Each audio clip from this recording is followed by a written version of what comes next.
The bipartisan police reform talks in Congress have officially ended with no deal. The George Floyd Justice and Policing Act was spurred by the death of George Floyd. So the House of Representatives passed the bill that was written by Congresswoman Karen Bass months ago.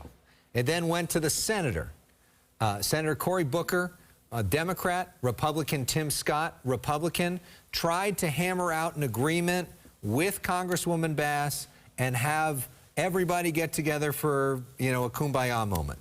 That didn't happen. The negotiations have failed, and they are now moving on, potentially executive action for President Biden.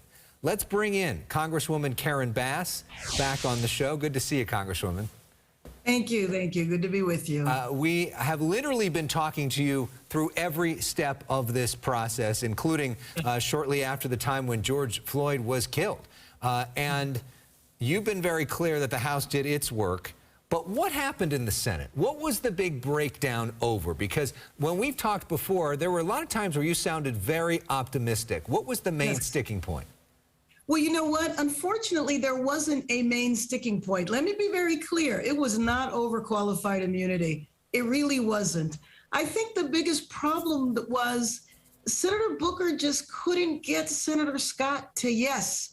He even went so far as to say, why don't we take Trump's executive order that all of the police supported? Why don't we take the executive order and put that into law? Because an executive order is not law, and one administration can eliminate it. The Biden administration has continued the Trump executive order, and Senator Scott unfortunately couldn't even agree to that. Now, I will tell you that in the Los Angeles area, Los Angeles Police Department, the Police Protective League, actually was supporting the reform process. But some of the national organizations disagreed, and Senator Scott would never get to yes. And I think that Senator Booker basically just said, this is going on and on and on, and we can't get anywhere.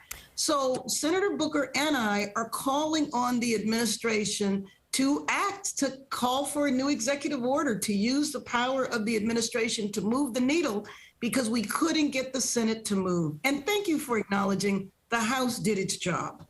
Well, the White House press secretary apparently listening to you. She issued a statement today, and in part she said that the president is disappointed. She promised that in the coming weeks the White House would engage with key groups to discuss, quote, a path forward. So simply put, that just means executive action and for the president to override everything that wasn't able to be accomplished.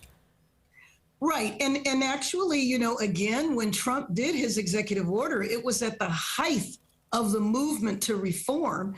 And so some of the things that he did, the Biden administration has kept.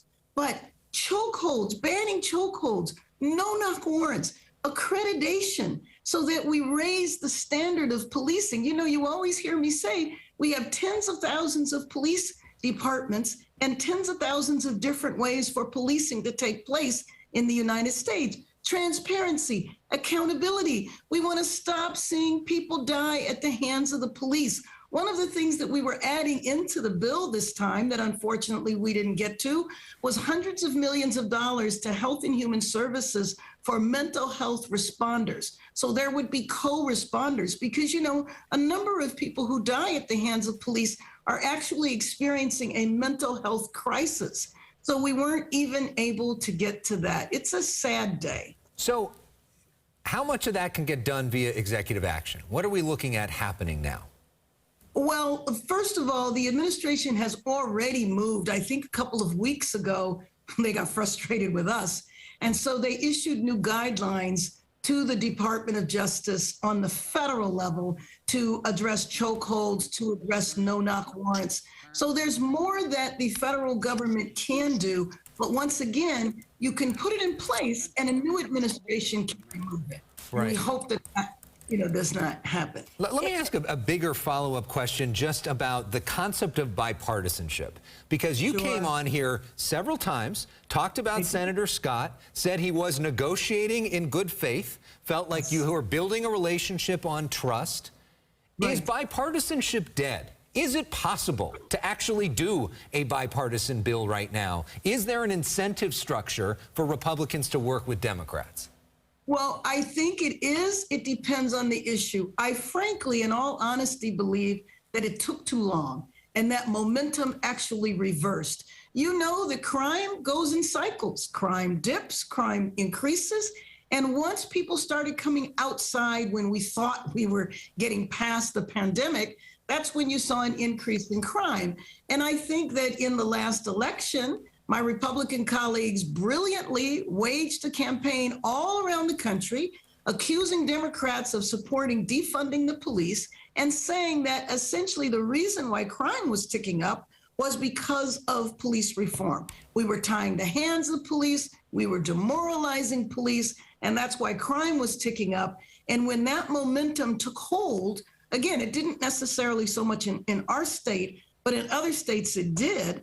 Well, then that took away the incentive for reforms. I think we missed our moment, to be honest with you. What's your message to the George Floyd family?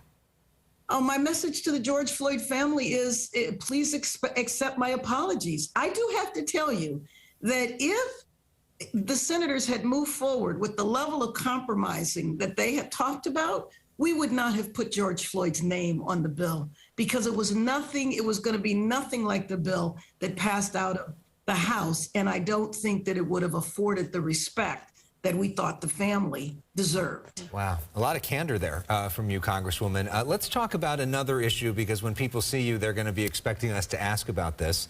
There's the race for LA mayor. Last night here at 7 o'clock, we had Kevin De Leon in our studio on the day that he announced that he is going to be running for mayor. We know that Mike Fuhr, the city attorney, is also running. Jessica Lal is running, as well as Joe Buscaino, who is an LA City Council member. There's a graphic of their faces. And so the big question is, are you going to be joining them? Recently, when you were on with us, you said that you were strongly considering it. Right. Any updates? Want to break some news here? And if not, is there a timeline on when there might be a decision? Sure. I'm sorry. I don't have any news to break for you today. I have been completely absorbed today in policing the debt ceiling and the end of the fiscal year, but I am going to make a decision very, very soon. Well, Alex interviewed the one and only Dolores Huerta today. Yeah, this is for our political show. The issue is, you know her pretty well. And so I asked her about her role models. Here's what she said. No. And, you know, so many people count you as their role model. Who is your role model? Oh, my goodness. I have so many. Karen Bass, who I really look up to a lot. Do you want Karen Bass to run for mayor of Los Angeles? Absolutely. Yes, I think she'll make a great mayor. Wow. What do you make of that? Wow. Well, you talk about somebody that I have the utmost respect for. She's the Rosa Parks of our generation. I mean, she's an absolute icon. So that is an incredible compliment. And I'm just, breath is taken away. Oh, that was a nice moment. So are you gonna let her down? Are you gonna run? I'll tell you one thing, I'm going to give her a call. Well, you give us a call when you make that decision, when you're ready to announce one way or the other. Please, Congresswoman Karen Bass, we appreciate you joining us tonight. Great to see you. I appreciate you guys.